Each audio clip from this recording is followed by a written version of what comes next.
boa tarde a todos, sejam bem-vindos a mais esta conferência do nosso ciclo A Caminho de uma Sociedade Digital, que é a última conferência deste ciclo e que eu diria fecha, obviamente, com chave de ouro, com a palavra do professor Mário Figueiredo, que está tão dentro de todos estes assuntos, um grande homem desta matéria, e que nos vai falar sobre sociedade digital, expectativas e constrangimentos. Professor Mário Figueiredo, muito obrigada por estar connosco mais uma vez, participando nestes cursos e trazendo-nos o seu entendimento, as suas ambições, digamos assim, pela utilização e para a utilização dessas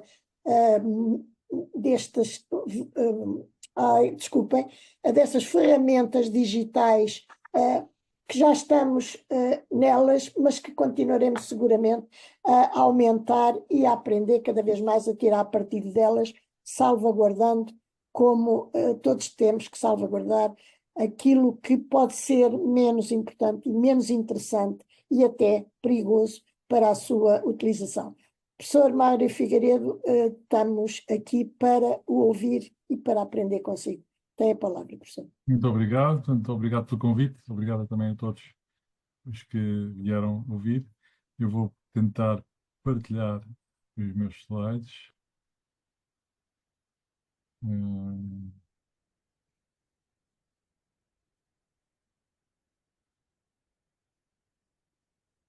Já está. Conseguem ver? Já está. Obrigado. Ok. Portanto, eu dei o nome, portanto, boa tarde, uma vez mais, obrigado pelo convite, já tinha referido, é um gosto estar aqui a falar sobre estes assuntos.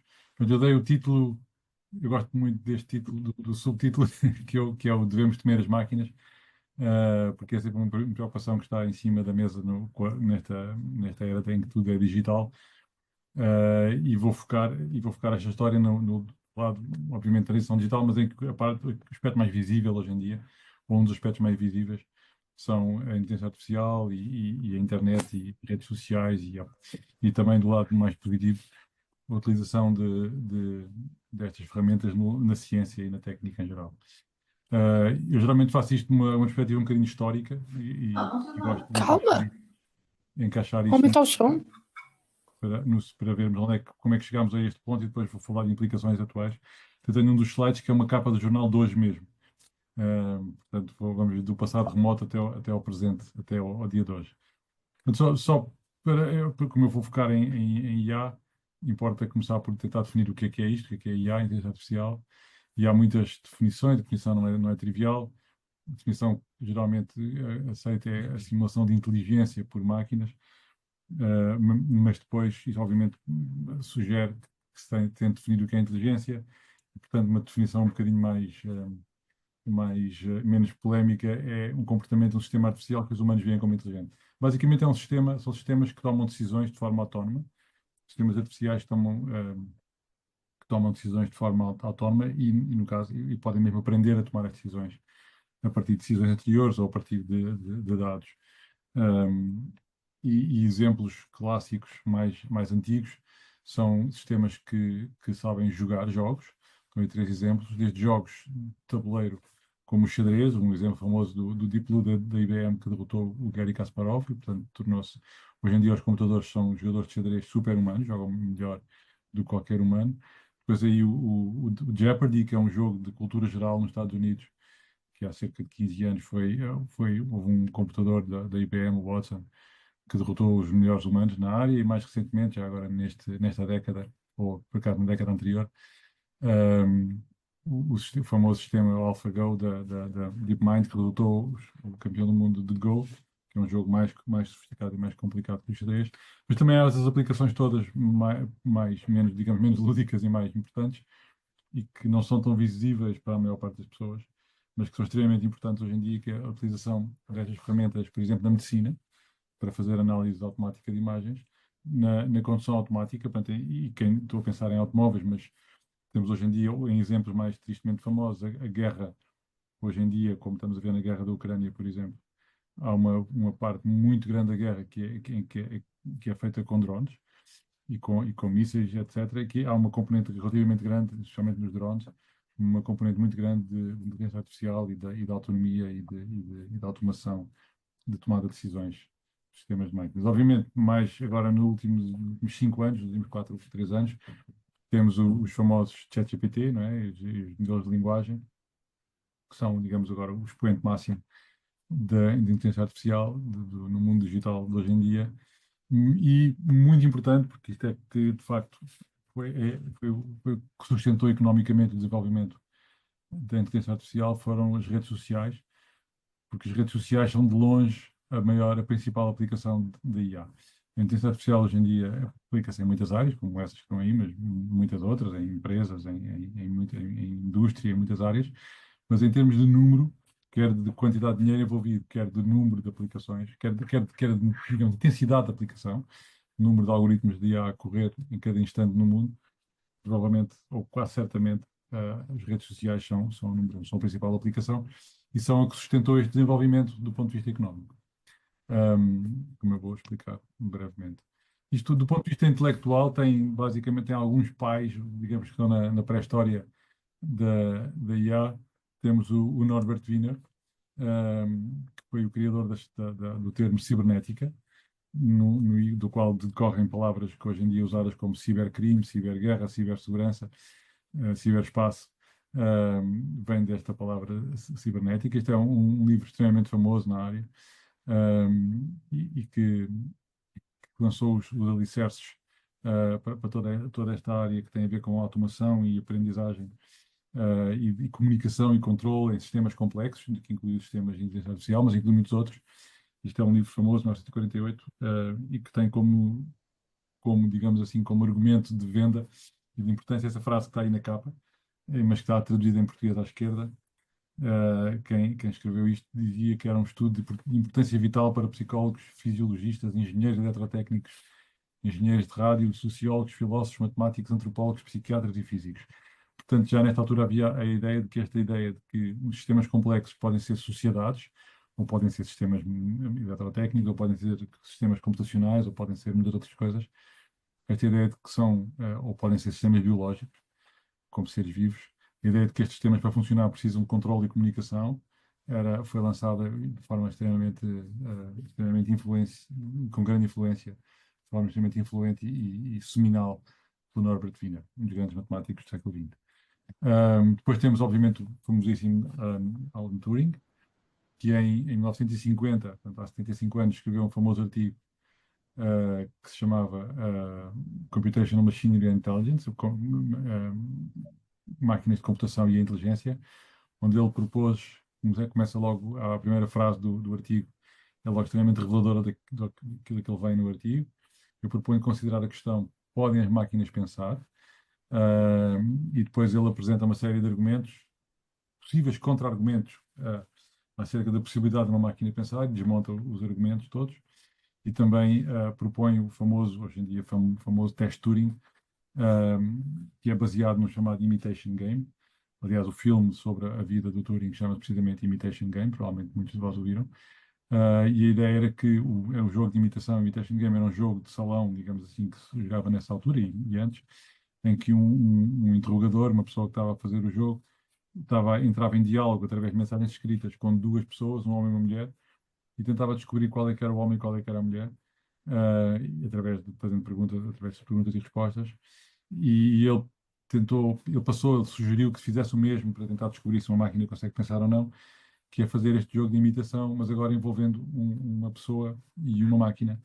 E se o jogador não consegue distinguir a pessoa da máquina, então deixa de ter argumento para dizer que a máquina não pensa. É claro que há muitos contra-argumentos para isto não é de todo não controverso, até é bastante controverso, mas teve na origem é um dos pais intelectuais de toda esta área.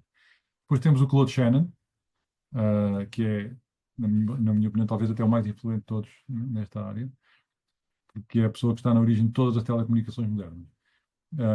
É o pai da teoria da informação, foi ele que percebeu a ideia que era possível comunicar de forma arbitrariamente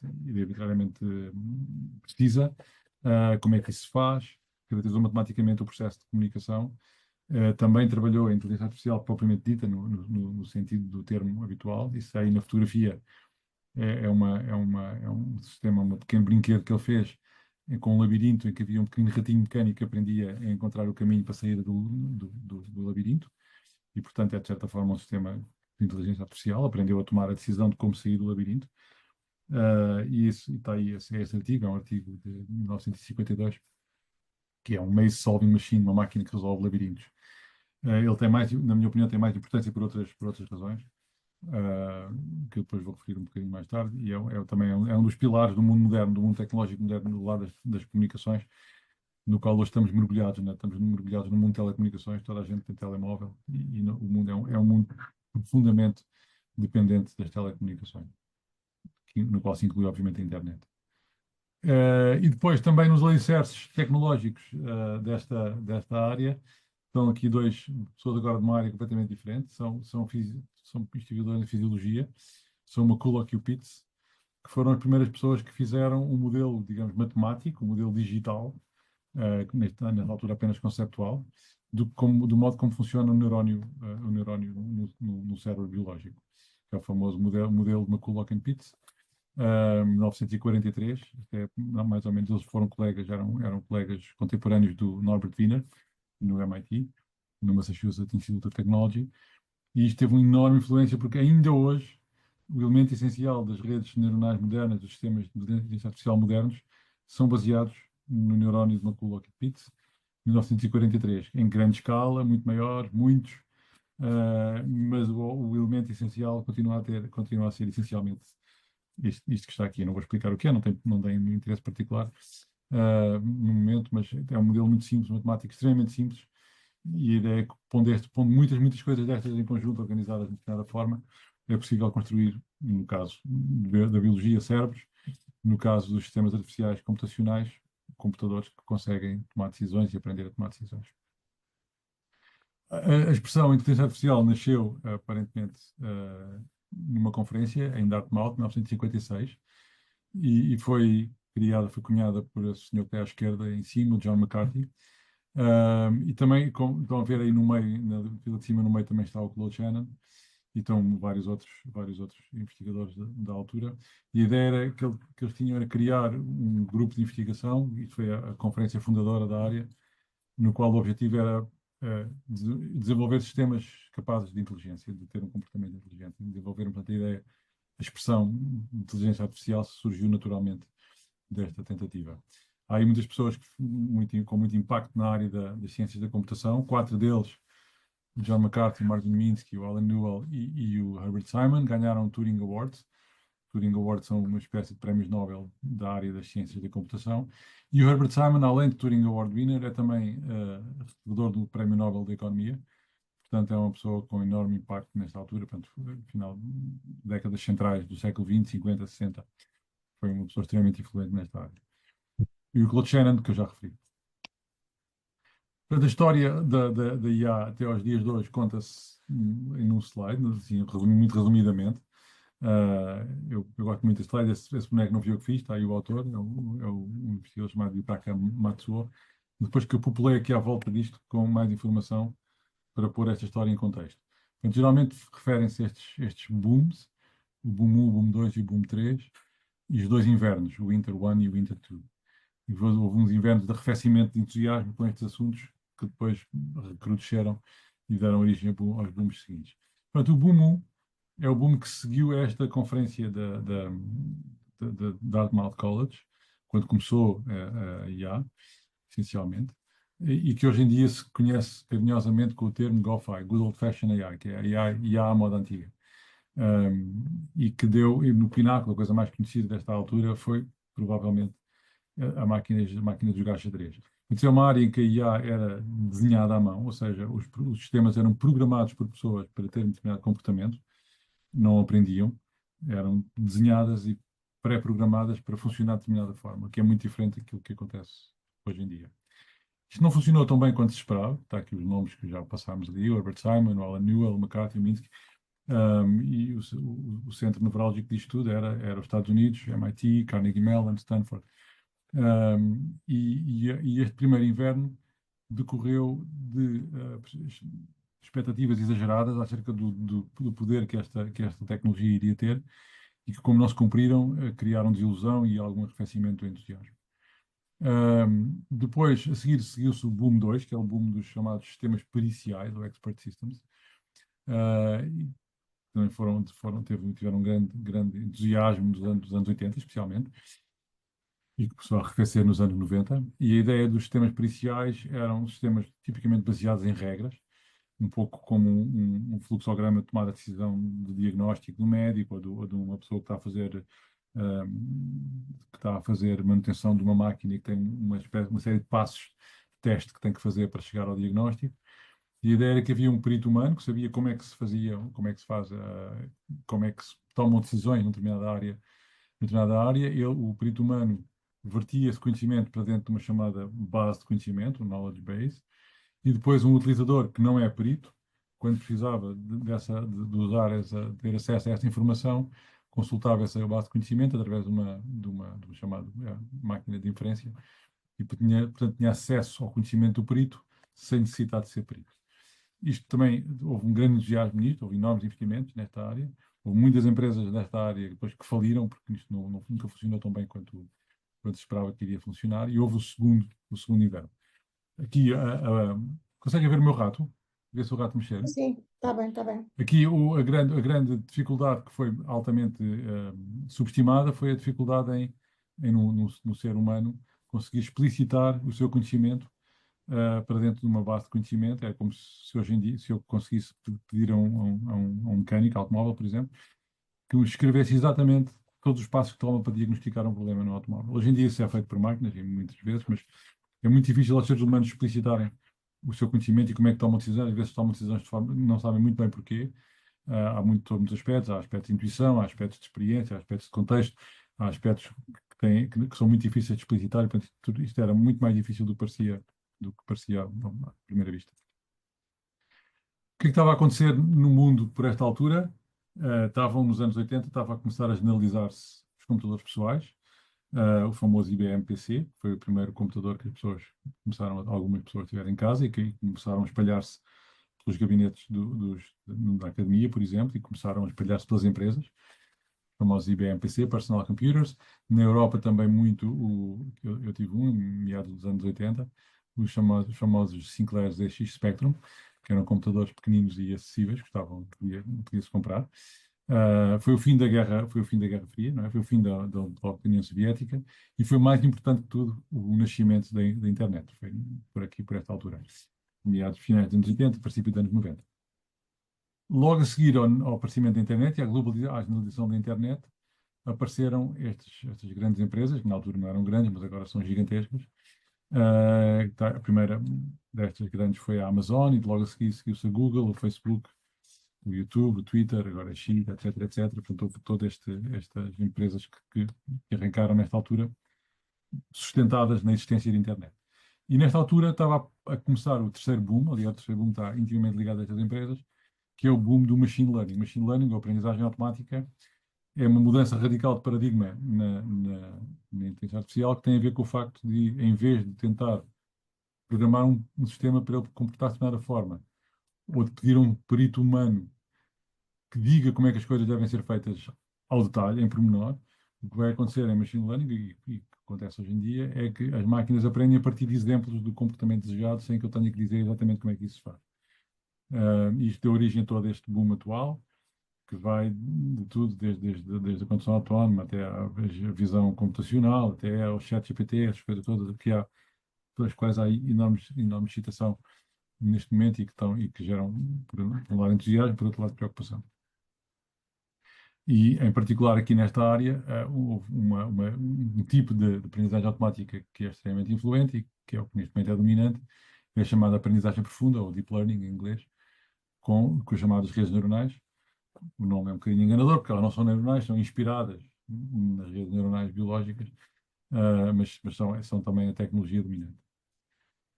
Quem inventou esta designação aprendizagem automática, ou machine learning, foi o Arthur Samuel, que era um investigador da IBM, que era muito obcecado por fazer máquinas que jogassem. Ele foi a primeira pessoa a fazer um programa de computador que jogava damas, não é? Ainda é muito antes do xadrez. O xadrez é muito mais complicado que as damas, e, portanto demorou ainda mais uns 20 e tal anos até se conseguir jogar xadrez bem. Mas em 59 ele já tinha um programa que jogava damas e o programa aprendia a jogar. E isso era uma mudança de paradigma muito interessante. E ele definiu isso foi no artigo 59, famoso, que é fazer um computador ser capaz de aprender sem ser explicitamente programado. Aqui há um salto de paradigma muito grande, e que é o que nos traz aos dias de hoje. Devemos ao Arthur Samuel. É claro que já havia, não foi só ele, mas ele é um dos nomes famosos nesta área. O que é isto de aprendizagem automática? O primeiro exemplo, muito famoso, é uma máquina chamada Perceptron, que foi construída pelo Frank Rosenblatt, que era um tenente da Força Aérea Americana, e construiu esta máquina, que era o Perceptron, que aprendia a reconhecer letras.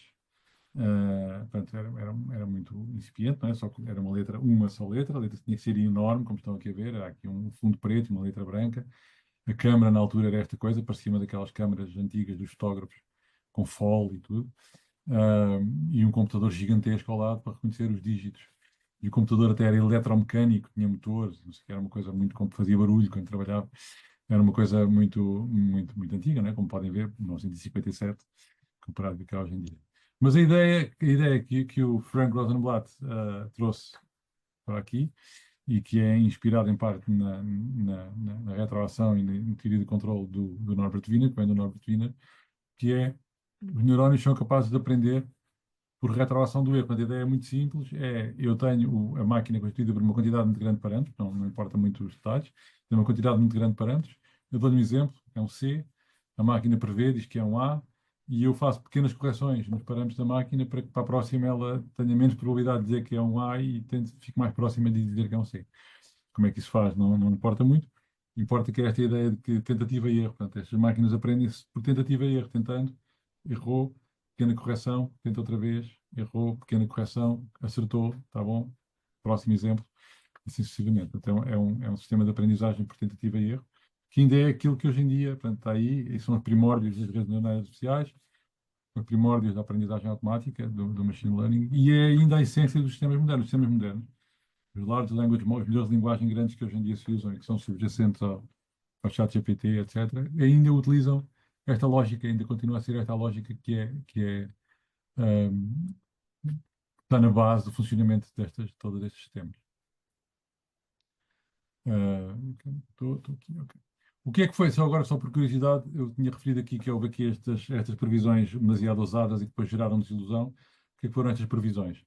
Por exemplo, Herbert Simon, que não pode ser acusado de ser uma pessoa pouco inteligente, porque além de que é um prémio Nobel, ganha um prémio Nobel da Economia e vencedor do Turing Award, escreveu em 1965, num livro, escreveu algures no livro que em 20 anos as máquinas farão todas as tarefas humanas. Portanto, isto escrito em 1965, naturalmente era uma previsão demasiado ousada que não se cumpriu e gerou depois desilusão. O Marvin Minsky escreveu: numa geração o problema de criar inteligência artificial vai estar resolvido. Escreveu isto em 1967. Portanto, obviamente que não estava, não é? Não estava. E o Frank Rosenblatt, lá, o pai do Perceptron, escreveu coisas fantásticas como, em 1967, em princípio será possível construir cérebros que se reproduzem a eles próprios e que serão conscientes da sua própria existência. Portanto, em 1967, já o Frank Rosenblatt previa que ia haver máquinas conscientes de si próprias, e dizia aí à esquerda que iriam ser possível disparar perceptrões para fazer exploração noutros planetas, de uma forma extremamente, portanto, era muito otimista, nada disto ainda aconteceu, e portanto estas previsões demasiado ousadas e demasiado otimistas, quando não se cumprem, geram desilusão e desinteresse. Depois foi o que aconteceu. Depois, nas próximas 3 décadas a seguir, eu não vou entrar em detalhe o que é que aconteceu, mas vou só referir os nomes-chave desta área, porque alguns deles tornaram-se muito famosos, muitíssimo famosos recentemente. Portanto, em 1980 houve a proposta de um determinado tipo de redes neuronais chamada rede de Hopfield, pelo John Hopfield, como o nome indica, e pelo Geoffrey Hinton, e depois um pouco mais tarde das Boltzmann Machines. A parte curiosa é que o Hopfield Network, o John Hopfield e o Geoffrey Hinton ganharam o Prémio Nobel da Física o ano passado, como provavelmente muitos de vós viram, precisamente por estas duas coisas, pelas redes de Hopfield e pelas Boltzmann Machines, que são um tipo de redes neuronais específicas. Depois apareceu o algoritmo Back Propagation, não importa muito.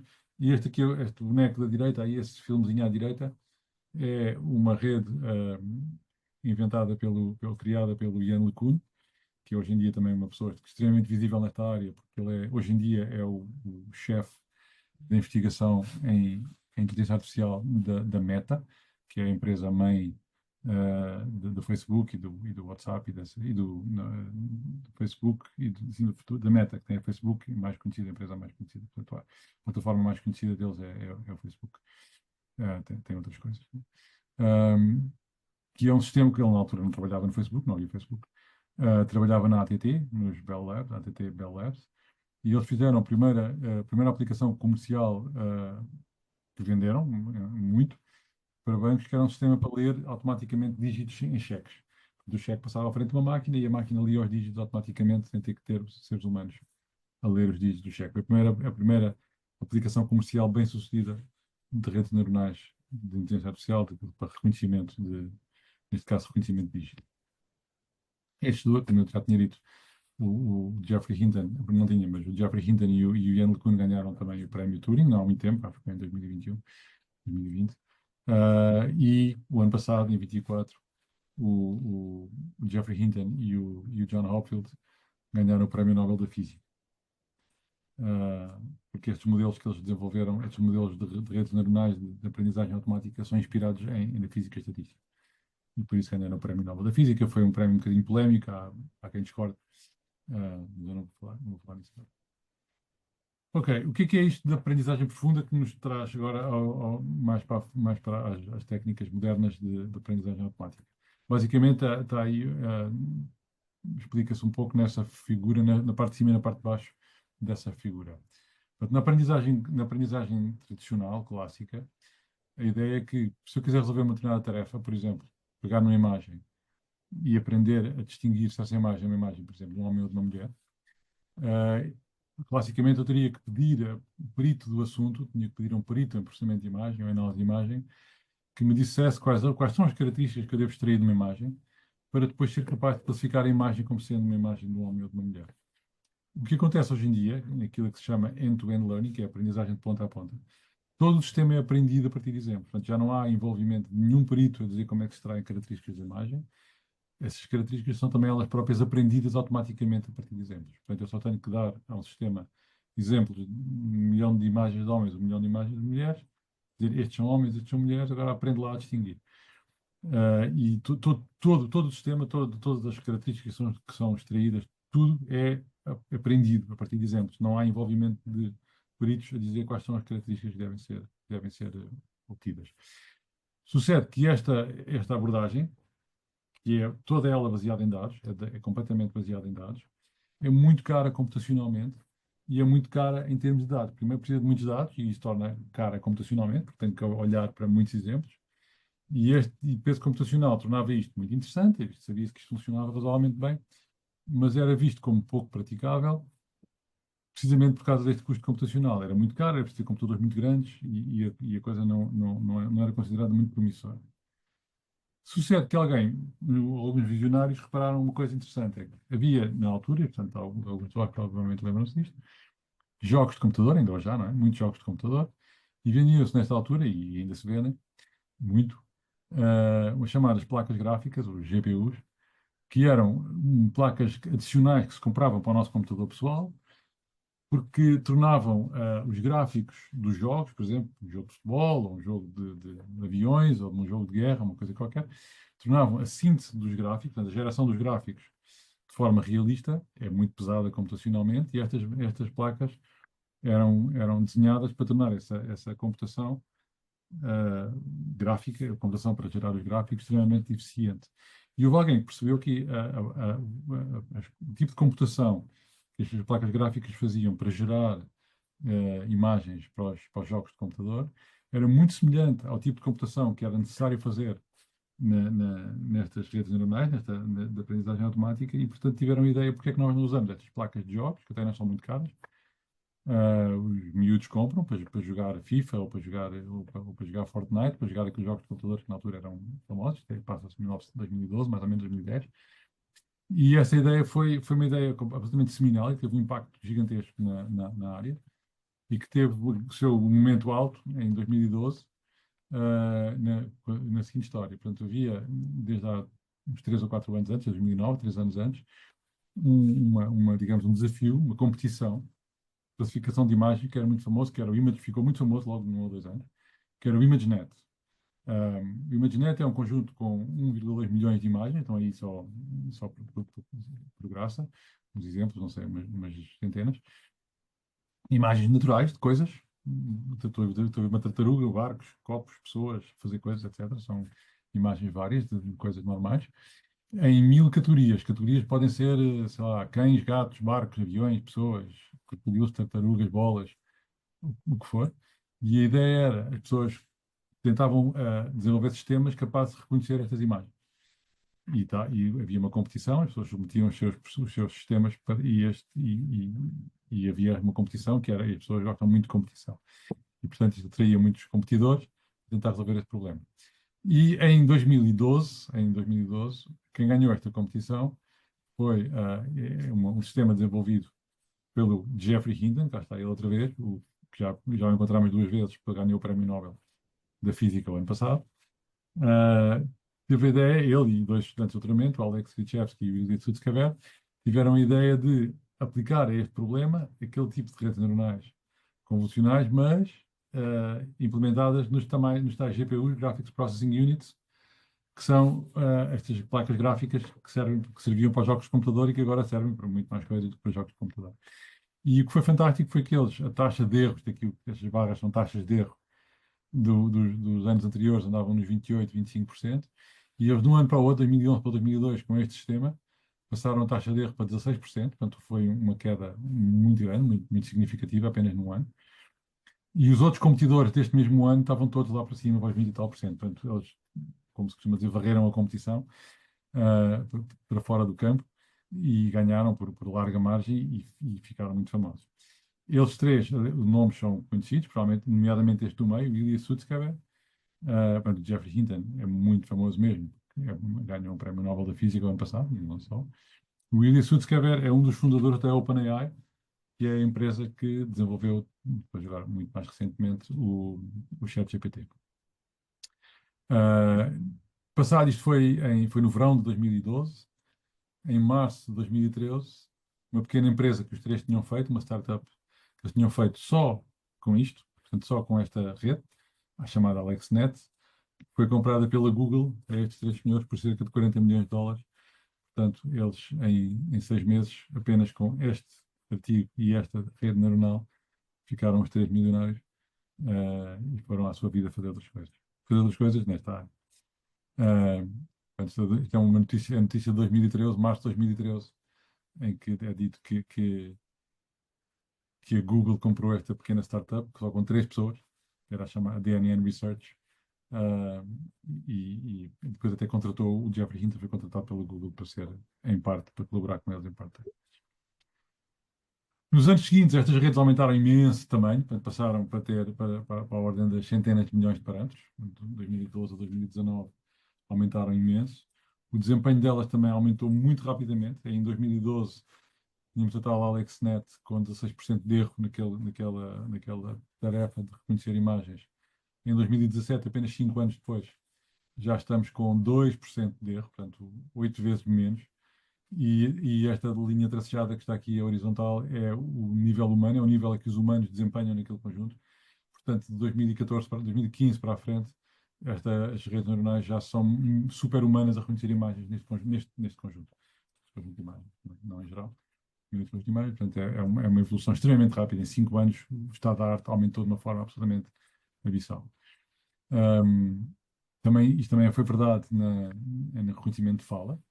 Por exemplo, no reconhecimento de fala são 2 gráficos do desempenho do reconhecimento de fala. Portanto, o eixo vertical dos gráficos é a taxa de erros, quantas palavras qual é a taxa de erro, quantas palavras erradas é que há por minuto, ou não sei qual é a escala.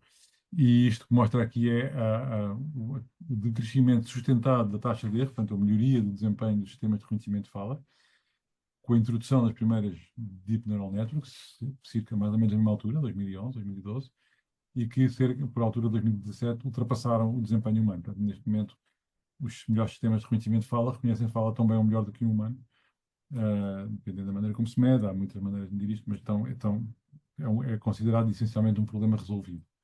Não é um problema em que haja já muita investigação.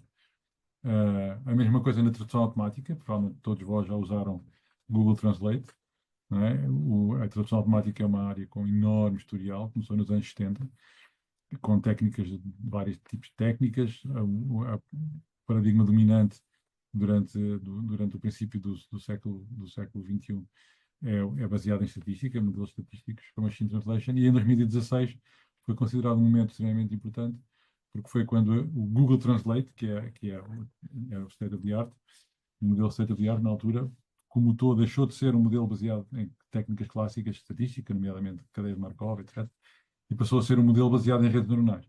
Num ano, em menos de um ano de investigação, eles conseguiram desenvolver uma técnica completamente nova, que era melhor do que tudo o resto que havia até à altura, três ou quatro pessoas, e foi uma mudança de paradigma brutal, de tal forma gritante que eles mudaram todo o sistema e abandonaram completamente toda a investigação que estava a ser feita nas outras técnicas e passaram a usar redes neuronais para este efeito. Isso é 2016. Como é que isto tudo é possível, dado que isto é tudo tão caro? Qual é o modelo de negócio que sustenta estas coisas? Temos aqui o que tu gosto de falar desta parte, que realmente é menos visível do ponto de vista técnico, mas é muito importante saber de onde é que vem o dinheiro para estas coisas. E para isto é preciso pôr em perspectiva várias revoluções ou evoluções tecnológicas, e eu vou só mostrar alguns números que são importantes para pôr a coisa em contexto. Portanto, hoje em dia, são números de há cerca de um ano, abril de 2024, precisamente há um ano. O mundo tem uma população de cerca de 8 mil milhões de pessoas, o billion em americano, não é? De quais aproximadamente 5 bilhões, portanto, há 5 bilhões de utilizadores de redes sociais, de social media, há 5,5 bilhões de utilizadores de internet. Portanto, entre 5 e 5,5 bilhões de pessoas, hoje em dia já devem andar, redes sociais já devem andar nos 5,5 bilhões. Portanto, uma fração muito considerável da população do mundo utiliza redes sociais e tem acesso à internet. E tem, nomeadamente, dispositivos móveis. Hoje em dia, a esmagadora maioria do acesso à internet é feita em dispositivos móveis, nos smartphones. Não é? E estas pessoas, portanto, têm toda esta gente, esta população toda, estes 5 bilhões de pessoas, têm acesso a grandes quantidades de dados de todo o tipo. Não é? Eu facilmente procuro o que eu quiser, vejo vídeos, vejo informações sobre tudo o que eu quiser, mas ao mesmo tempo também gero uma quantidade enorme de dados. Tiro fotografias, faço pesquisas, procuro coisas, faço compras, utilizo redes sociais, faço perguntas sobre saúde. Se tiver uma dor, vou ao Google ver. Tenho aqui uma dor no lado esquerdo do meu ombro, o que é que poderá ser isto? Se for uma pessoa com interesse em ciência, posso procurar conteúdos de ciência, posso ver vídeos no YouTube sobre ciência, sobre política, sobre o que eu quiser, sobre como consertar a máquina de lavar roupa. Portanto, a quantidade de informação que há na internet é absolutamente esmagadora e há uma quantidade enorme, enorme de dados. Isto hoje em dia é potenciado e é mesmo permitido, é possível, porque existem smartphones. Sem smartphones não havia nada disto. Portanto, houve aí também nos últimos 30 anos uma evolução muito marcada da tecnologia das comunicações móveis. Os telemóveis, que originalmente eram mesmo telemóveis, eram pequenos dispositivos para fazer chamadas telefónicas. Hoje em dia também fazem chamadas telefónicas, mas isso é o menos que eles fazem, né? Fazem muitas outras coisas. E, portanto, houve aqui, é muito pouco tempo, né? Em 30 anos, isto mudou radicalmente, em 20 e tal anos, aliás, há 10 anos não era muito diferente do que é hoje. Portanto, isto foi outra revolução tecnológica subjacente a tudo isto. Outra revolução tecnológica subjacente a tudo isto é a geração de dados. É que hoje em dia, tudo são dados, tudo é datificado, tudo aquilo que nós fazemos é guardado. Há dados de tudo, as empresas guardam os dados de tudo, tudo está guardado, tudo está armazenado, é possível ir procurar tudo o que eu quiser, não é? Tudo há datified. O David Donahoe, que é um estatístico de Stanford, a expressão que datify everything, que é tudo são dados. Em medicina, em ciência, em sociologia, em tudo. Há dados para tudo, não é? Está tudo digitalizado. E isto dá origem a este crescimento exponencial da quantidade de dados que estão armazenados no mundo. E o facto de ser um crescimento exponencial permite-nos fazer afirmações engraçadas, como essas que aí estão, como por exemplo 50 vezes, 50, um crescimento de 50 vezes na última década. Isso vai continuar sempre a ser verdade. Se o crescimento exponencial se mantiver com a mesma taxa, vai sempre ser um crescimento de 50 vezes por década e vai continuar. Ou coisas como tipo 90% de todos os dados foram criados nos últimos 2 anos. É uma coisa característica dos crescimentos exponenciais. Isto é possível esta criação de dados e armazenamento de dados, de tudo e mais alguma coisa, é possível porque o preço do armazenamento tem vindo a cair exponencialmente desde há muitas décadas. Ainda não parou de crescer exponencialmente. Então, se virem aí, tem qualquer coisa como, isto está em terabyte, terabyte é um milhão, é 1.000 milhões de megabytes. Um terabyte, se eu quisesse uma coisa com 1 terabyte, vamos ser aqui mais modernos. Se eu quisesse uma coisa com 1 terabyte nos anos 80, tinha que pagar qualquer coisa como 100 milhões de dólares.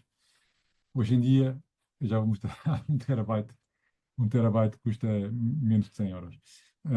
Por exemplo, aqui o preço por terabyte em disco duro, hoje em dia custa qualquer coisa como 2 ou 3 dólares, se for num data center. É muito, muito, muito barato. Portanto, há aqui um decrescimento do armazenamento, houve introdução de novas tecnologias. Originalmente eram só discos ou memória.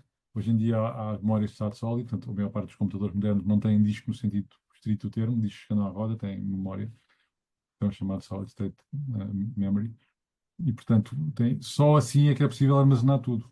É porque o custo do armazenamento é muito baixo e tem vindo a cair sustentadamente desde há muitas décadas. Então, não há muitas coisas que tenham este tipo de crescimento sustentado durante tantas décadas, em termos de preço. Portanto, isto é um exemplo engraçado, só como é que era um disco de 10 megabytes em 1960, custava qualquer coisa como 5.000 euros, a dinheiro de hoje em dia. E hoje em dia um disco de 1 terabyte, uma pequenina memória, isto é para a máquina fotográfica ou para o telemóvel, de 1 terabyte, tal como uma máquina fotográfica com muita memória, sim. Um cartão de 1 terabyte custa cerca de 100 euros. Um disco de 10 megabytes em 60 custava 5.000 euros. Portanto, de 10 megabytes para 1 terabyte são 100 mil vezes mais. Portanto, este cartãozinho que está aqui na ponta do dedo tem 100 mil vezes mais capacidade de armazenamento do que esse disco que o senhor aí à esquerda tem e custa 50 vezes menos. Portanto, é uma relação de 5 milhões em termos de custo, portanto, em termos de custo por megabyte, custo por unidade de armazenamento. Portanto, é uma evolução absolutamente espantosa nas nossas vidas, não é? Eu lembro-me de haver discos destes. Um, outra evolução em paralelo com o armazenamento foi a capacidade de cálculo, a famosa lei de Moore. Diz que a capacidade de cálculo vai mais ou menos duplicar de 2 em 2 anos ou 3 em 3 anos, não sei quais são os números. Está aí um exemplo do qual eu fiz highlight, que é entre 95 e 2015, por exemplo, a capacidade de cálculo dos computadores, dos CPUs, aumentou cerca de 1 milhão de vezes. E é importante chamar a atenção que isso é capacidade de cálculo em operações por segundo, ou uma coisa desse género, mas a custo constante. Portanto, isto não implica um aumento de custo. Isto é a capacidade de cálculo por segundo e por dólar. Portanto, eu, pelo mesmo preço, tenho neste momento 1 milhão de vezes maior capacidade de cálculo do que tinha, ou em 2015, há 10 anos, do que tinha 20 anos antes. E, portanto, é um crescimento também absolutamente extraordinário. Nenhum destes crescimentos, nada parecido com isso, verificou em nenhuma outra tecnologia, nem nada que se pareça. Não é? Se um automóvel tivesse aumentado, se os automóveis tivessem aumentado, a relação de desempenho-custo tivesse aumentado a este nível, hoje em dia um automóvel custava qualquer coisa como 50 cêntimos, ou assim, uma coisa desse género. E eu comprava, no dia em que eu comprasse por 50 cêntimos, punha uns mililitros de gasolina e nunca mais precisava de pôr gasolina para o resto da minha vida. Portanto, estes aumentos de 1 milhão de vezes de desempenho são coisas que só existem na eletrónica, porque, não, obviamente, um automóvel é uma coisa muito diferente, tem que transportar massa, tem que transportar pessoas e cargas lá dentro, portanto, não é possível nada disto. Mas se eu estiver apenas interessado em processar informação, estes aumentos de eficiência e com o abaixamento correspondente de custo têm sido absolutamente extraordinários. Outra coisa muito importante que deu origem a este desenvolvimento é uma coisa que o tal David Donahoe, que é um estatístico de Stanford, chama a reprodutibilidade sem fricção, a frictionless reproducibility, que é o facto de que hoje em dia é muito fácil a qualquer pessoa reproduzir resultados de investigação de outras pessoas. Enquanto na maior parte como sabem, certamente, um dos aspectos fundamentais da ciência moderna é a reprodutibilidade. É quando eu publico um resultado científico qualquer, ele só fica verdadeiramente confirmado quando outros cientistas o replicarem e o reproduzirem, não é? E confirmarem aquilo que eu estou a afirmar. Hoje em dia isso é extremamente fácil e extremamente comum nesta área da aprendizagem automática e da inteligência artificial, porque a prática habitual é as pessoas colocarem os seus programas, aquilo que fazem, disponível, por um lado, e, portanto, qualquer outra pessoa pode ir buscar aquilo que os outros fizeram, experimentar nas suas instalações e depois investigar sobre aquilo e melhorá-lo. Portanto, todo o processo de pegar naquilo que está feito, experimentar e tentar melhorar é extremamente fácil. É incomparavelmente mais fácil do que outras áreas do conhecimento tecnológicas, que envolvam experiências de facto.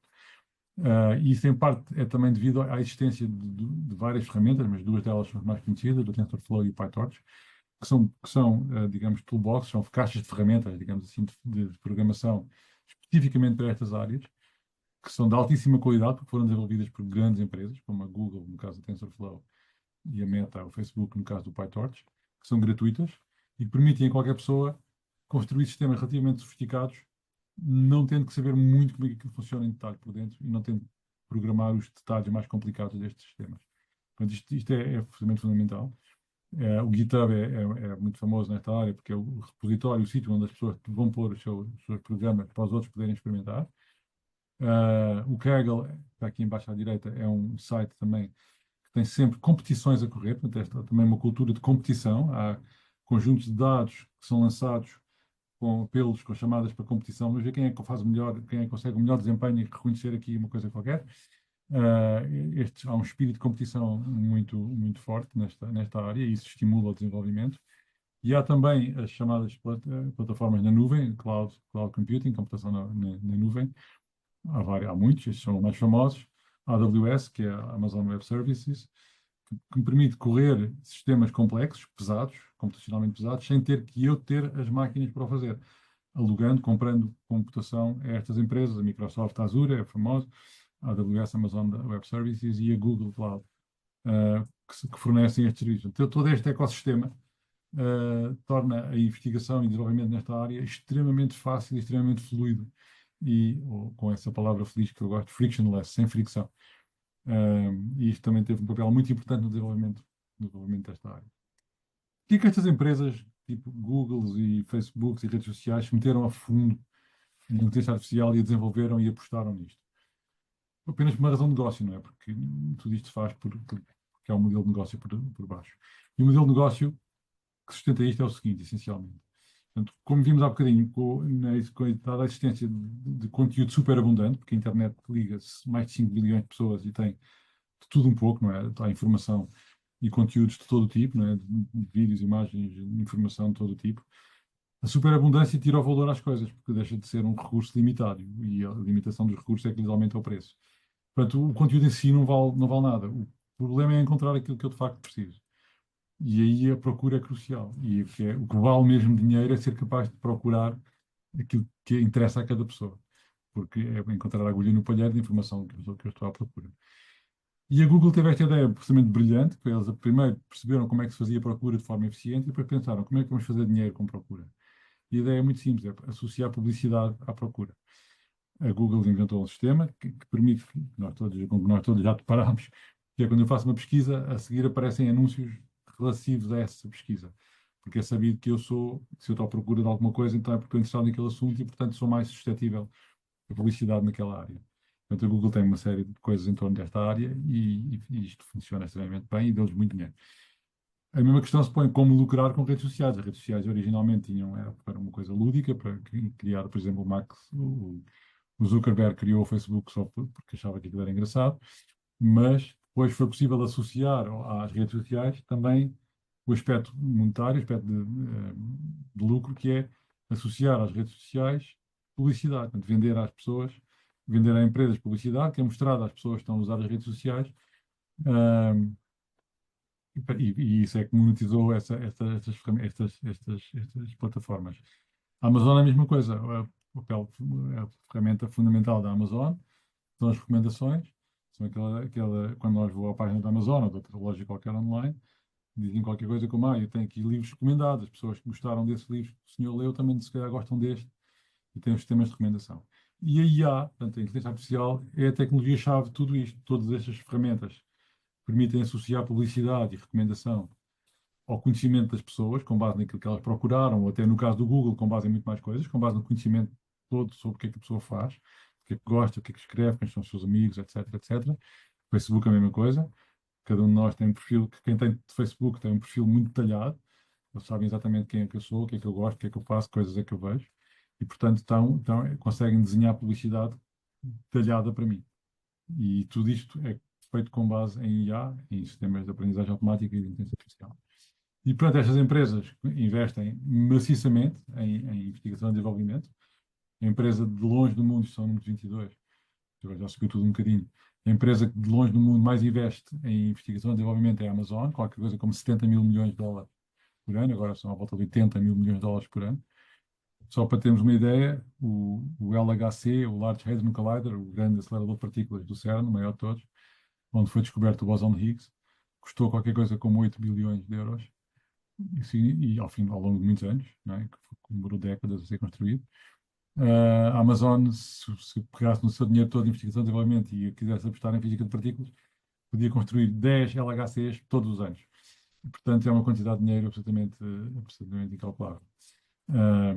Só para pôr em comparação, isto são números de 22, o orçamento do Ministério da Ciência e Ensino Superior de Portugal, na altura era só Ciência e Ensino Superior de Portugal, no mesmo ano, em 22, era 5 bilhões de euros, 5 mil milhões de euros, e, portanto, é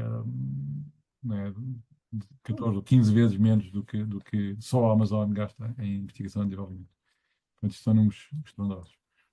A ideia toda por trás disto, o modelo de negócio é usar o conhecimento das pessoas para lhes capturar a atenção. Então, é muito bem descrito neste livro, que até é já de 2018, 2019, que é o Mercadores da Atenção, do Tim Wu, que é capturar a nossa atenção usando um profundo conhecimento daquilo que o cérebro humano, que atrai a atenção do cérebro humano. Aliás, não é profundo conhecimento, é um conhecimento que é aprendido através usando machine learning, usando aprendizagem automática, que tenta capturar a atenção das pessoas e consegue muito bem, e manter as pessoas presas às redes sociais, ao TikTok, ao Instagram, ou o que for, para depois usar essa atenção para ir mostrando publicidade. Isso vale muito, muito dinheiro, vale tanto dinheiro, que está aqui neste gráfico. Por exemplo, do lado direito, podem ver quanto é que a Alphabet é a casa-mãe da Google, quanto é que faturam por ano, isto é em 21, portanto, já subiu mais de 30 ou 40, provavelmente. Neste momento deve estar qualquer coisa perto dos 250. Por ano, a Alphabet fatura só em publicidade, não é nada de outras coisas, só em publicidade, fatura qualquer coisa como faturava em 2021 200 mil milhões de dólares, só em publicidade. E à esquerda temos a Meta, que é a Facebook, qualquer coisa perto de 120 mil milhões de dólares, só em publicidade. Para pôr isto em perspectiva, o PIB português é 255 bilhões, então, em 2021 o PIB português era 250 mil milhões. Portanto, só estas duas empresas, e há muito mais, né? Só estas duas, juntas e só em publicidade, faturam um bom bocado mais do que o PIB português. O PIB português é tudo, não é? Toda a atividade económica do país. Só estas duas empresas, só em publicidade, faturam mais do que o PIB português. Portanto, são quantidades de dinheiro gigantescas. Bom, o que é que aconteceu? Quais são as implicações disto agora para a sociedade? Está aí um artigo muito, muito interessante, já com 2021, no Wall Street Journal, com uma análise muito detalhada, muito, muito, muito bem feita sobre a frase disto tudo, é só o que eu queria dizer, é o conteúdo dessa frase, é que ao aprender a capturar a nossa atenção e ao explorar aquilo que as pessoas são mais sensíveis e que lhes captura mais atenção, que são coisas, sentimentos como indignação, com zanga, etc. Também gostamos de coisas positivas, né? As pessoas também gostam de coisas positivas, também gostam de ver as fotografias dos gatinhos e as fotografias da família. Mas a zanga e a indignação capturam extremamente a atenção das pessoas e as redes sociais, os algoritmos das redes sociais aprenderam isso e, portanto, usam isso à exaustão. Estes algoritmos dos social media, de certa forma, controlam o modo como vemos o mundo. E a senhora conclui: good luck trying to stop them. Boa sorte tentar pará-los, porque não vai ser fácil. Um, e, portanto, isto é uma preocupação muito grande hoje em dia e que eu vou já falar de algumas ramificações. Portanto, nós vivemos, de acordo com a Shoshana Zuboff, que é uma economista, uma historiadora de Harvard, acho que é de Harvard, sim, numa chamada idade do capitalismo da surveillance, como é que se diz em português, da vigilância. Da vigilância. Capitalismo da vigilância. Portanto, é um capitalismo em que aquilo, em vez de ser um capitalismo baseado em extrativo, baseado, por exemplo, em extrair petróleo ou matérias-primas de países mais, de certos países, é um capitalismo baseado na capacidade que estas grandes empresas têm, de nos vigiar, não é? De conhecer profundamente todas as nossas atividades, e essa informação tem enorme valor. Tá? Esse boneco à direita, que não é desse livro, mas é um boneco que usa a mesma ideia, onde quer que estejamos, é como se estivéssemos permanentemente a ser vigiados por câmaras que nos estão a ver tudo aquilo que fazemos, muito mais até tudo aquilo que nós escrevemos, tudo aquilo que clicamos, o like, etc, etc. Portanto, vivemos neste mundo do capitalismo de vigilância, que é construído em cima de algoritmos de inteligência artificial e de machine learning. Esse livro é muito interessante, mas já é de 2020 ou 2021. Porquê é que isto é possível? Porquê é que estas empresas conseguem fazer tudo isto e com muito pouca responsabilização? Conseguem, por exemplo, espalhar notícias falsas, conseguem criar bolhas de desinformação, bolhas de mentiras, porque elas estão completamente desresponsabilizadas. Há aí um livro muito interessante de um advogado americano, um jurista americano chamado Jeff Kosseff.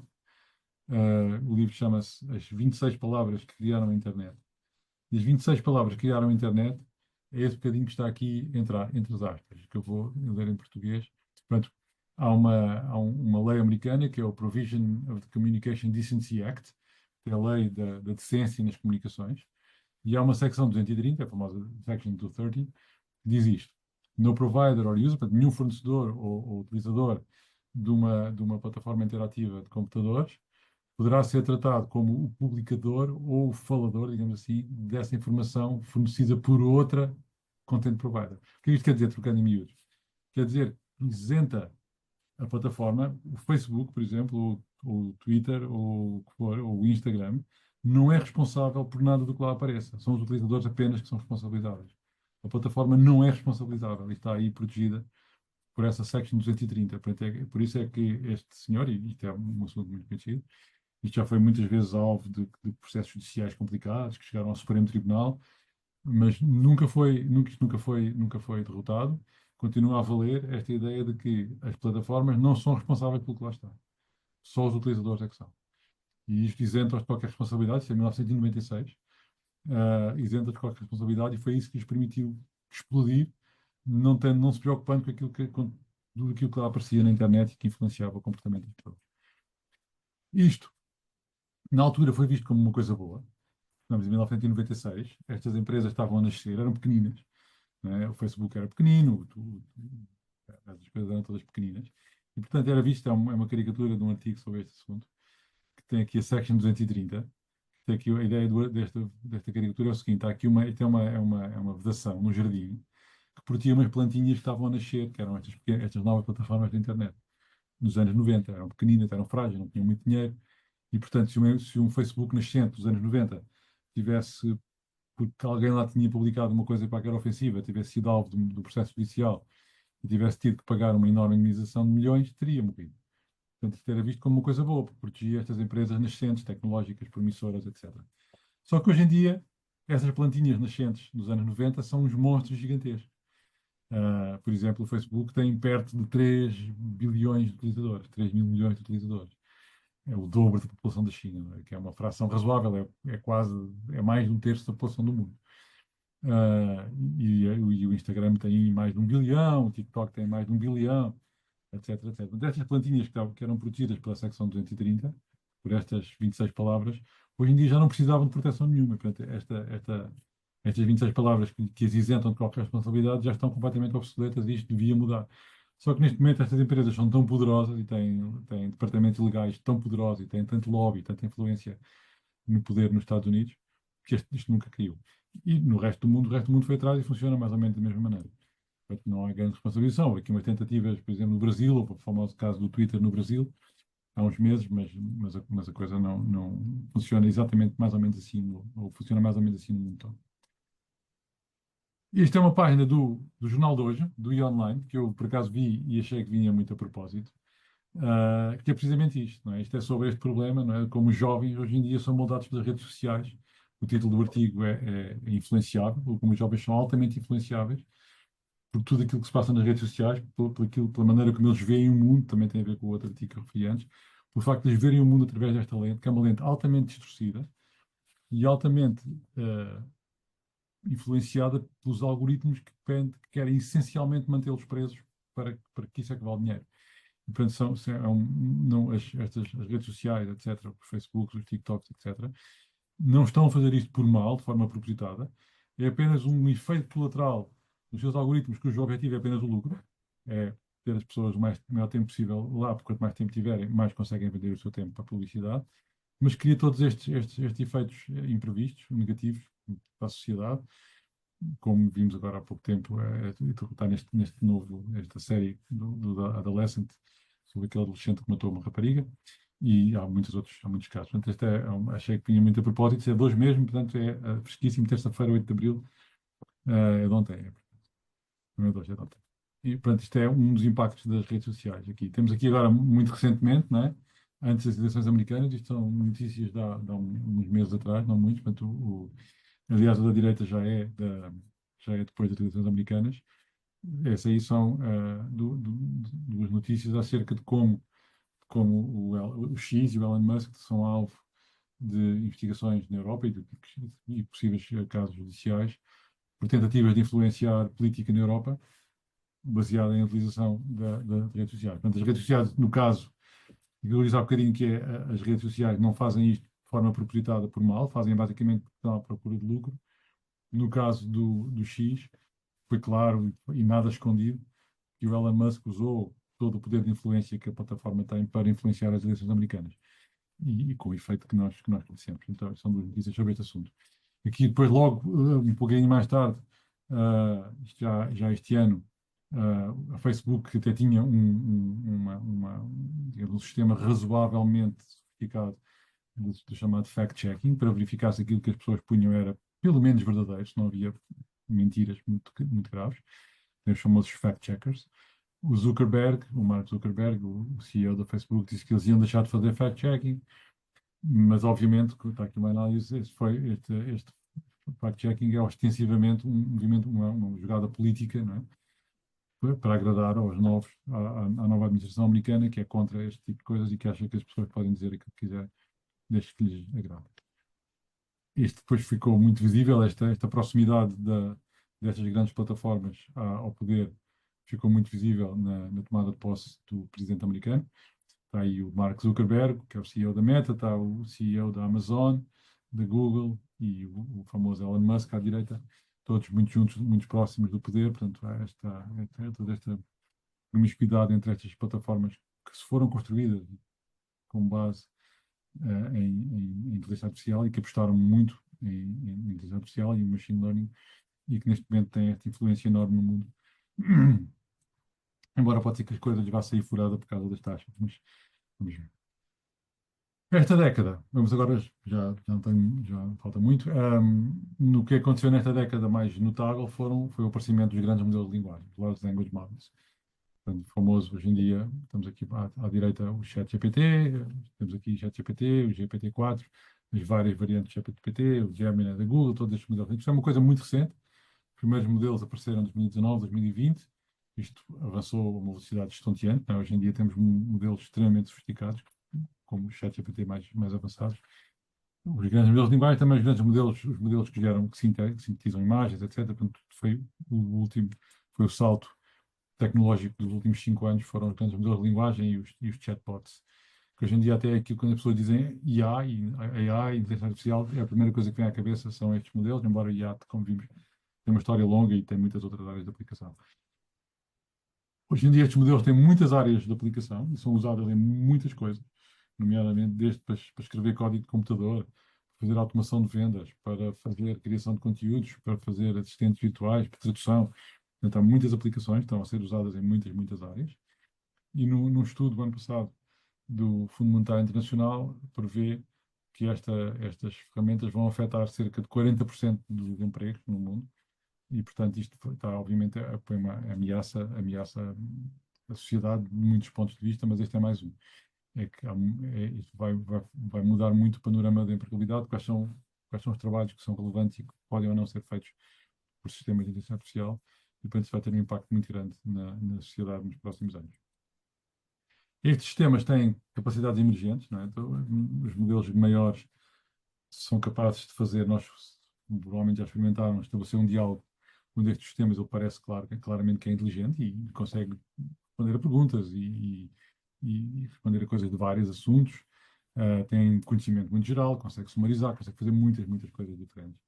E, portanto, isto tem gerado toda esta excitação, este hype sobre se estas máquinas um dia serão capazes de inteligência geral artificial ou inteligência artificial geral, são coisas diferentes. E, portanto, há todo este medo da AGI, que é a inteligência geral, que é a inteligência que supostamente os humanos têm, e que seria superior à dos humanos, genericamente, não apenas a jogar xadrez ou a fazer uma coisa qualquer, mas uma inteligência superior aos humanos em tudo, e que, portanto, que substituiria os humanos em todas as tarefas e que até podia tomar conta da humanidade, tomar conta do mundo, chamado singularidade. Mas eu, neste contexto, portanto, há um medo. Provavelmente conhecem este boneco, é a câmara do HAL 9000, que é o computador do famoso filme 2001 Odisseia no Espaço, que numa famosa cena do filme, em que o astronauta estava fora da nave e o computador achou que o astronauta ia pôr a missão em perigo e ele pediu abre a porta e o computador disse peço desculpa, mas não posso fazer isso. E portanto matou o seu tripulante humano e seguiu em frente da sua missão porque estava programada para que a missão fosse mais importante do que os humanos. Portanto, isto é um medo que está em cima da mesa. Há muitos investigadores da área, investigadores não muitos, mas há muitas pessoas da área do IA, muitos opinion makers, que têm este medo. Mas eu gosto muito deste slide, desta frase, que é uma frase inaugural de uma apresentação da Alison Gopnik, que é uma psicóloga americana que estuda a inteligência humana e a inteligência natural, e ela diz que não há inteligência geral, nem natural nem artificial. Portanto, toda a inteligência é específica. Mesmo os humanos não têm inteligência geral, têm um tipo de inteligência que é adequado aos humanos, que foi, por exemplo, que temos devido à evolução, a centenas de milhares de anos de evolução, e nos permite fazer certas coisas, mas não todas. Há seres que fazem outras coisas melhores que nós, e é possível imaginar que haja outros seres mais inteligentes. Portanto, não existe inteligência geral, nem natural nem artificial. Portanto, o conceito é um conceito errado e que não, de facto, não tem cabimento. E, finalmente, para acabar num tom positivo, a inteligência artificial tem um enorme impacto hoje em dia em toda a ciência. Não é? Temos aí, isto é uma figura de um artigo da Neural, por acaso costumava ter aí o nome do artigo, não está? Tem implicações, nomeadamente na medicina, enormes, imensas, em muitas coisas, e não é de agora, desde há décadas. A medicina foi talvez a área científica, digamos assim, não é uma ciência, mas é uma área científica que mais cedo sentiu o impacto da inteligência artificial, não é? Começou com na altura chamava-se bioinformática, hoje em dia chama-se talvez biologia computacional, mas não só, a física, a química, a ciência dos materiais, é outra área que hoje em dia está muito com enorme impacto da inteligência artificial. Há muitas áreas. Então, portanto, há um enorme impacto da IA nas ciências, não é tão visível do público, porque o público não vê tanta ciência como vê os impactos na política ou na educação. Só dois exemplos muito recentes. O ano passado foi publicado um conjunto de artigos não sei se é na Nature ou na Science, acho que é na Nature. Foi feito um mapeamento detalhado de um milímetro cúbico de cérebro humano. Portanto, é o conectome, chamado conectome, é a lista completa de todos os neurónios de milímetro cúbico, de cérebro humano, de córtex. E foi analisado e conhece exatamente que neurónios estão ligados a quais. Portanto, é um mapa completo das ligações, é como se eu tivesse o esquema elétrico de uma televisão, neste caso não é de uma televisão, é o esquema elétrico completo de um pedacinho de cérebro humano, apenas de um milímetro cúbico. Isto é uma coisa absolutamente extraordinária em termos de quantidade. São cerca de 57 mil neurónios e 150 milhões de ligações. E um dos investigadores-chefe isto só foi possível fazer com IA, fundamental, não é? Portanto, a equipa construiu um Artificial Intelligence Model que conseguiu cozer as várias visões do modelo para fazer isto. E ele diz uma frase que eu acho muito bonita, que é um pouco humbling, não é? Está-nos humildes vislumbrar, ver esta complexidade extrema do cérebro biológico, e ele pergunta-se como é que alguma vez vamos perceber toda esta complexidade do cérebro biológico. Outro exemplo, agora muito famoso também, já do ano passado, o Prémio Nobel de Química, para o Demis Hassabis, da DeepMind, e para o John Jumper da DeepMind também, por uma coisa chamada AlphaFold, que é uma ferramenta com base em inteligência artificial, que faz a previsão da estrutura tridimensional de moléculas a partir a partir da sequência de proteínas, moléculas biológicas, de sequência de proteínas, e que é visto como um avanço extraordinário em toda esta área. Não é? Tem um pequeno comentário no artigo na Forbes, e isto vai mudar a medicina, vai mudar a investigação, vai mudar a bioengenharia, vai mudar tudo. E, portanto, é um prémio Nobel extremamente cedo. Isto foi proposto, a versão 2018, 2019 e em 2024, portanto, 6 anos depois eles estão a ganhar o prémio Nobel da Química, porque isto de facto tem um impacto extraordinário, e já está a ter um impacto extraordinário na Química. Uma coisa importante, não é preciso não esquecer, é que isto só foi possível, o desenvolvimento do AlphaFold só foi possível porque havia uma base de dados muito grande, chamada o PTB, Protein Data Bank, PTB, que começou a ser feita por uma cristalógrafa conhecida, a Helen Berman, que nos anos 60 começou a guardar uma base de dados com estruturas de proteínas, de moléculas conhecidas, e foi com base nesta base de dados enorme, tem umas centenas de milhares de exemplos, que foi possível treinar o AlphaFold e estes sistemas modernos. É muito importante para chamar a atenção para o facto que a aprendizagem automática e a inteligência artificial na ciência depende da existência de dados. É extremamente importante. É uma das áreas em que os governos e o setor público devem investir, é na existência e na manutenção destas grandes bases de dados que são utilizadas para investigação por muitos atores diferentes, quer por academia, quer por empresas, e que só fazem sentido se forem muito grandes e, portanto, se toda a gente contribuir para elas, e é um esforço colaborativo para manter estas bases de dados com informação sobre a qual se pode depois fazer investigação. Isso é extremamente interessante, extremamente importante. Portanto, hoje em dia já há muito trabalho nesta automatização de todo o processo de investigação científica. Há muitos passos que são automatizáveis, nomeadamente nas coisas de desenvolvimento de fármacos. É um exemplo bom. Isto aqui, neste caso, é para ciências de materiais ou o drug design, desenvolvimento de fármacos. Há muitos passos isto é o processo normal de investigação. Temos conhecimento de base sobre um determinado assunto, formulamos hipóteses, será que esta molécula serve para resolver este assunto? Faz-se análise, faz experiências, analisa o resultado das experiências, repete-se a análise, volta-se a reformular hipóteses. E muitos passos deste loop de investigação podem hoje em dia ser automatizados, ou pelo menos muito acelerados e ajudados por inteligência artificial, e já são.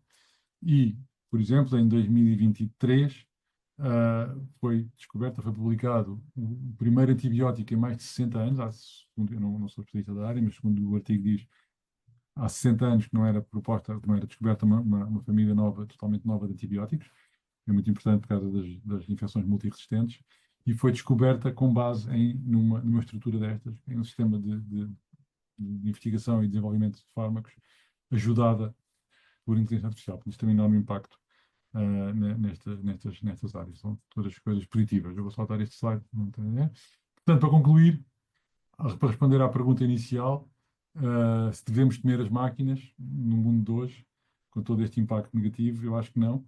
Devemos temer aos donos. Os donos das máquinas é que podem ser perniciosos. As máquinas não fazem mal nenhum a ninguém, e até há muitas aplicações que são extremamente positivas. E muito obrigado, e peço desculpa ter demorado um bocadinho mais do que era previsto.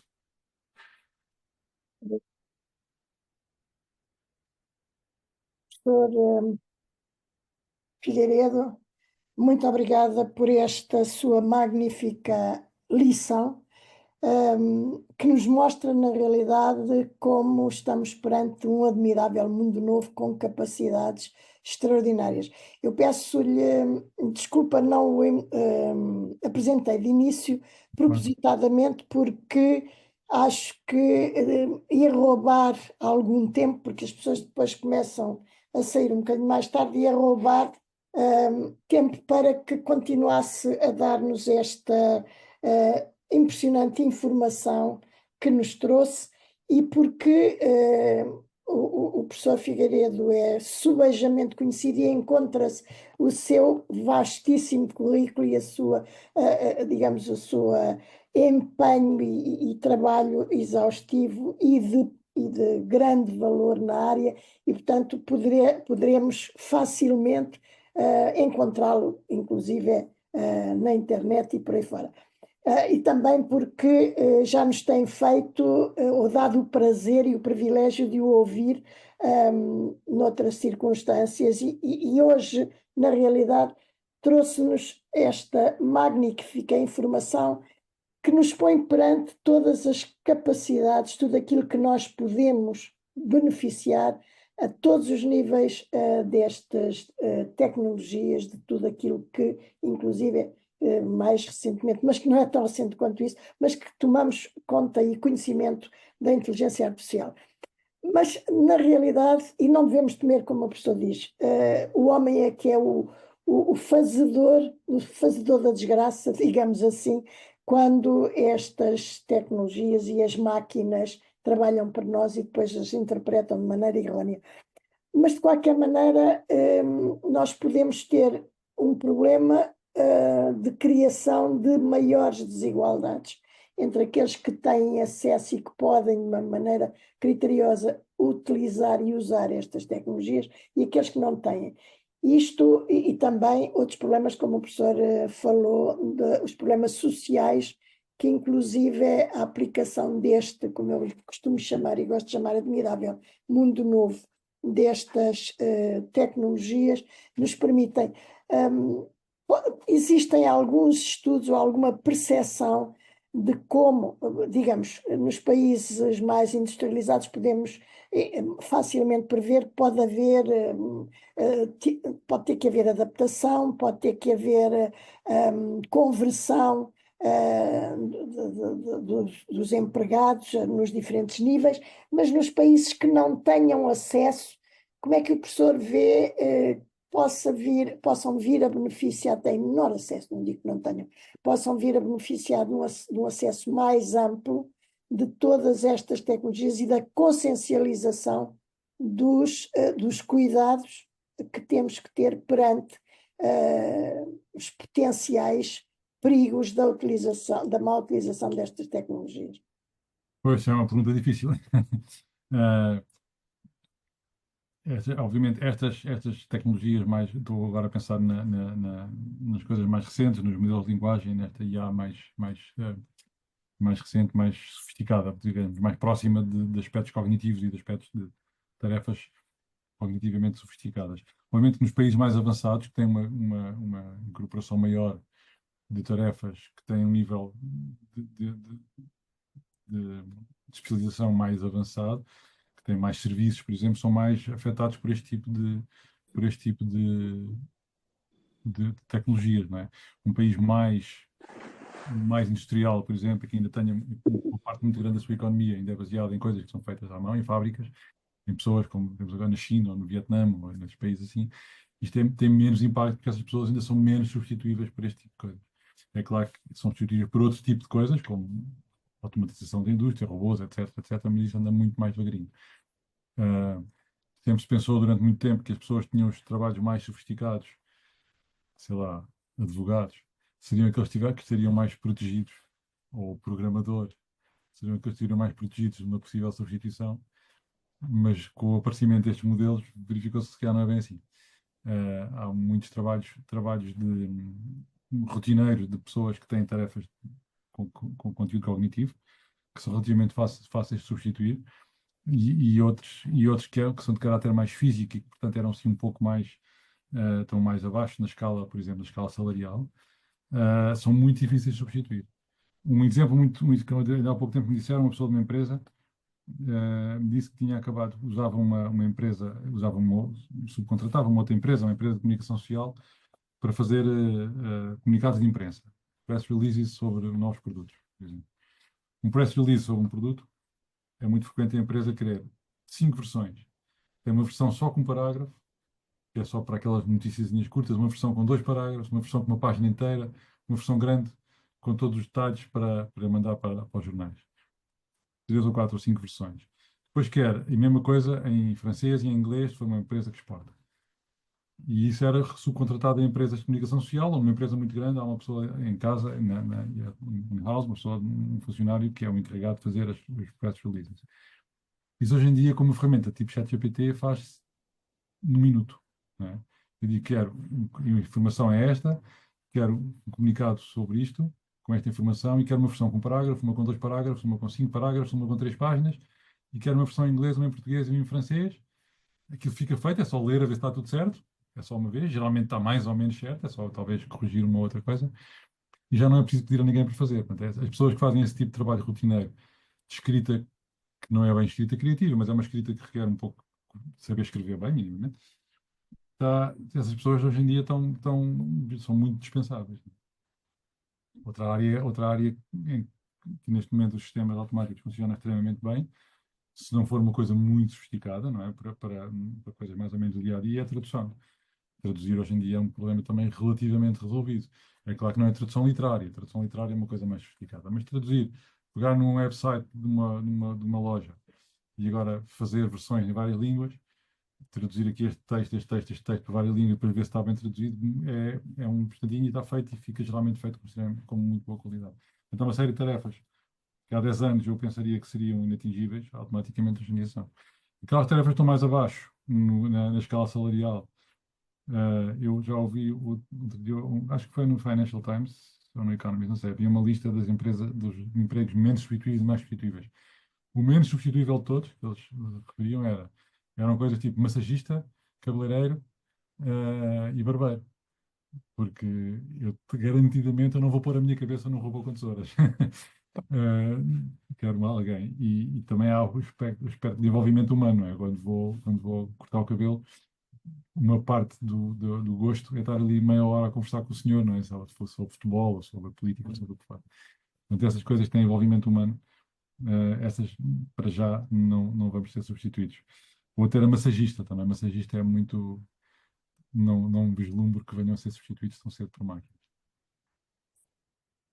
Eu não quero monopolizar, mas teria mais questões, mas está o professor José Francisco a querer intervir, se faz favor. Bom, ok, para além de saudar aqui o Mário, pá, com esta síntese muito atual, e eu queria pôr uma questão para um artigo que eu li, uma coisa que eu acho que ele não mencionou, mas gostava de ouvir o comentário do Mário sobre o facto do DeepSeek para ter código aberto. Ou seja, isto do ponto de vista mesmo dos modelos económicos, pá, qual é o impacto disto? Houve um artigo no público anteontem, salvo erro, do Orlindo, em que punha isso em evidência de maneira muito clara, algo que é capaz de ter passado despercebido na maior parte das pessoas, mas eu acho que o DeepSeek ter neste momento o código aberto, pá, bom, a código aberto tem muitos outros programas, mas Sim, os lamas são código aberto. neste tipo de LLMs, pá, isto vai ser de facto muito de grande impacto. Ou não? O que é que tu achas? Sim, O modelo claro. económico, pá, o modelo económico capitalista vai ter que levar uma volta, ou não vai? Pois, eu acho que sim, em parte vai.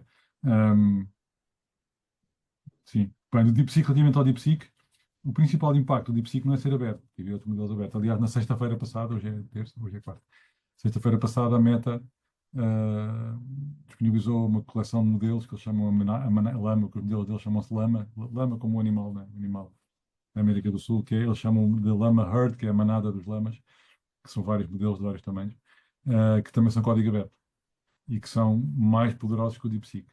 A grande novidade do DeepSeek foi ser não foi só ser código aberto, foi ser muito eficiente. E eles têm uma série de truques de otimização do código que torna possível correr com poucos recursos localmente. Essa foi a principal mudança. Inclusivamente o DeepSeek R1, que é um modelo que faz, supostamente, eu não gosto muito da palavra raciocínio, né? Aqueles modelos que fazem reasoning e que fazem aquelas respostas mais sofisticadas. Pensava-se que os modelos com raciocínio, os que têm reasoning, que eram muito exigentes do ponto de vista computacional, e isso mantinha as ações da NVIDIA lá em cima, a vender muitos GPUs, e de repente apareceu um modelo com um desempenho tão bom como os da OpenAI, mas que custa uma fração do preço em termos computacionais, e portanto houve aquele dia famoso em que no dia a seguir, foi numa sexta-feira, quando a DeepSeek publicou o modelo, na segunda-feira a seguir a NVIDIA, que é a empresa que faz as placas gráficas, caiu no mercado bolsista americano qualquer coisa como 300 e tal mil milhões de dólares. Caiu num dia em valor mais do que vale o PIB português. Depois já recuperaram um bocado. mas porque houve aquela coisa, afinal não precisamos tanto de GPUs e a Nvidia não vai ganhar assim tanto dinheiro como se pensava que ia ganhar. Mas pronto, isso vai ter um impacto enorme. As empresas neste momento estão todas a usar.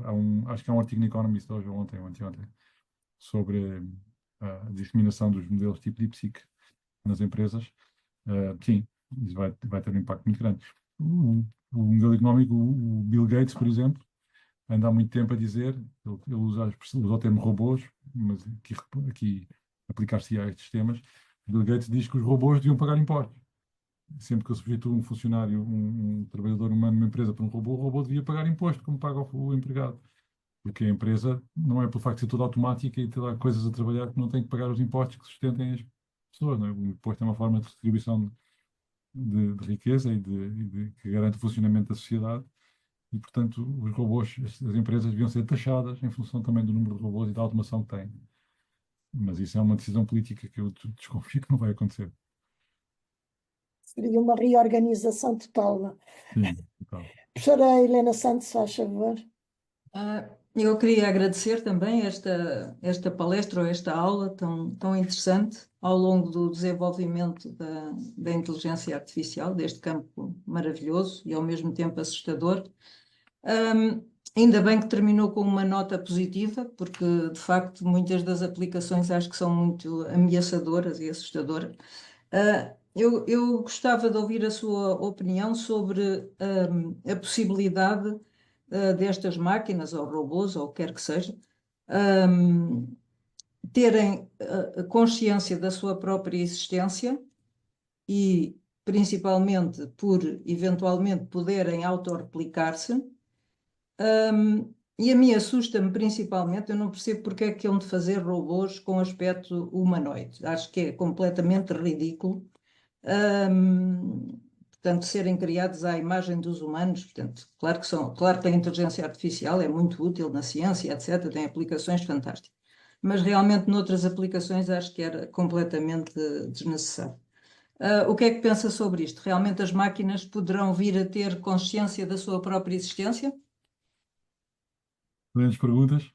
Eu vou começar pela pergunta final dos robôs. Estou ali a ver a minha colega Isabel Ribeiro, que é de robótica. Eu tenho uma discussão que dura há anos com o nosso colega Pedro Lima, acerca dos robôs humanoides.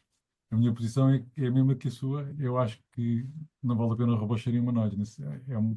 É um desafio tecnológico extremamente interessante. Conseguir construir um robô que anda e que consegue dar saltos e nas cambalhotas e não sei como fazem aqueles robôs famosos da Boston Dynamics, é fascinante, portanto, é uma demonstração tecnológica extraordinária, mas na minha opinião, para a maior parte das aplicações é desnecessário. Podem, por exemplo, ter rodas, ou nem sequer ter rodas nenhuma, estarem quietos se não tiverem que andar para um lado e para o outro. E não precisam ter mãos. Podem ter um manipulador adequado para a sua tarefa. Há um artigo, por acaso ainda há bocadinho mandei ao Pedro Lima, um artigo acho que está no Manaspec, numa revista que eu vi, uma pessoa que argumenta quando tivermos o conhecimento tecnológico suficiente para construir um robô humanoide, por exemplo, que seja capaz de, numa fábrica, fazer vários papéis, então também temos capacidade para fazer robôs especializados não humanoides que fazem essas tarefas muito mais barato e muito mais estável e mais robusto do que um robô genérico. E, portanto, obviamente que isto na área de robótica, eu não sou roboticista, não trabalho em robótica, eu sei que há esta discussão e há pessoas que gostam, acham que é muito interessante e que o objetivo, o santo grau é fazer um robô humanoide. Há outras pessoas que acham que não, que isto é um bocado, que é uma procura um bocado de vaidade, digamos assim, um pouco estéril, mais por uma exibição. Relativamente à consciência, isto é uma pergunta extremamente complicada, porque nós nem sabemos muito bem o que é a consciência nos seres humanos, nem há uma definição muito, não sabemos exatamente qual é o mecanismo da consciência, há muitas teorias da consciência. Eu sou, desse ponto de vista, sou agnóstico no sentido de que não sou dualista, portanto acho que não consigo encontrar nenhuma objeção, vou dizer, em vez de dizer que sim, vou dizer que nunca ouvi nenhuma objeção que me convencesse relativamente a uma máquina poder vir a ter consciência. Mas neste momento estamos muito longe disso acontecer, não é? Mas muito longe mesmo. Não há nada nestas máquinas que seja. Há quem discorde, há filósofos que trabalham em consciência que dizem que não é óbvio que elas não tenham consciência. Por exemplo, o Bostrom, o Nick Bostrom tem uma palestra recentemente em que diz como é que sabes que a máquina não tem consciência? Pronto, eu tenho argumentos para dizer que não. Mas pronto, não é um debate de todo consensual. Na minha opinião, neste momento, de todo tem zero, não são conscientes. O momento é que quando eu no ChatGPT ou Gemini, quando eu não estou a perguntar nada, ela não está a pensar em coisas, não é? Não está a fazer nada, está simplesmente inativa, não é? Pronto, isso é um argumento. Portanto, mas não acho, acho que não há nada. A nossa consciência é uma propriedade emergente do cérebro, que é um objeto material de reações bioquímicas e elétricas, etc., de uma estrutura muito complexa, com não sei quantos bilhões de neurónios, e não há nada que, em princípio, que impeça isso de vir a acontecer numa outra estrutura. Há de ser um tipo de consciência profundamente diferente, não é? Porque não é embodied como nós somos, não tem o mesmo tipo de corpo, não tem a mesma relação com o mundo em redor. Mas mais do que acreditar que sim, eu não consegui encontrar uma objeção que me diga, não, é impossível porque... E a reprodução a si próprios, como dizia o Frank Rosenblatt, isso é aquilo que agora esqueci-me do nome do senhor, que escreveu o livro da singularidade, que ele diz que quando a inteligência artificial conseguir programar-se ela própria para melhorar e construir outras, então aí dá-se uma retroação positiva e há uma explosão de desempenho e então aí as máquinas vão ficar muito mais inteligentes do que os seres humanos. Eu também não acredito que isso seja sequer para breve, nem me parece que seja possível, porque era preciso mudar tanta coisa, não é? As máquinas não têm acesso a construir outras máquinas, elas não controlam nada, não é?